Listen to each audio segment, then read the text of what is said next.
Hello, কি অবস্থা সবার? আশা করি ভিডিওর টাইটেল দেখেই বুঝে গেছে যে আজকে ভিডিওটা কে নিয়ে হইতেছে। আসলে আজকে গেছিলাম বাজার, হঠাৎ করে বাজার যাওয়ার পরে একজনে বলছিল যে কিছু নিয়ে যাইতে খাবারের জন্য। তো ভাবলাম কি নেওয়া যায়, পরে ভাবলাম যে মোগলাই নিয়ে যাই। আর এখানকার কারিগরটার হাতের জাদু দেখে অবাক, যেভাবে তোমরাও দেখো দেখো রুটিটাকে নিয়ে কীরকম ম্যাজিক দেখায়। দেখছো কীরকমভাবে ম্যাজিক দেখায়, দেখে পুরো অবাক হয়ে গেলাম এরকম। তারপর ভাবলাম কয়টা নেওয়া যায়, লোক আমরা 4 জন লোক, তো তারপরে 3টা নিয়ে নিলাম মোগলাই। উনি আবার এখানে ডিম ভাঙলো, ডিম ভেঙে মেখে দিল যাতে ভালোভাবে লেগে যায়। তারপর 2 সাইড দিয়ে কাভার করে একদম চারকোনা একটা বৃত্ত বানিয়ে দিল। এরপর ওটাকে তেলে ছেড়ে দিল, খুব সুন্দরভাবে হইতেছে।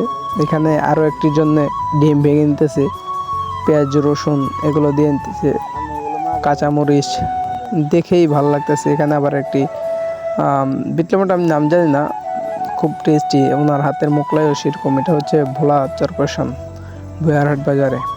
এই দেখো এখানে আরও একটি মোগলাই জন্য তৈরি করতেছে। দেখছো লাড়তেছে কীভাবে, যত শক্তি আছে তত শক্তি দিয়ে লাড়তেছে। এর ভিতরে মোগলাই ওই 2টাও মোটামুটি হয়ে আসতেছে, এটাকে মাখাই নিতেছে ওইটার মতো সেম।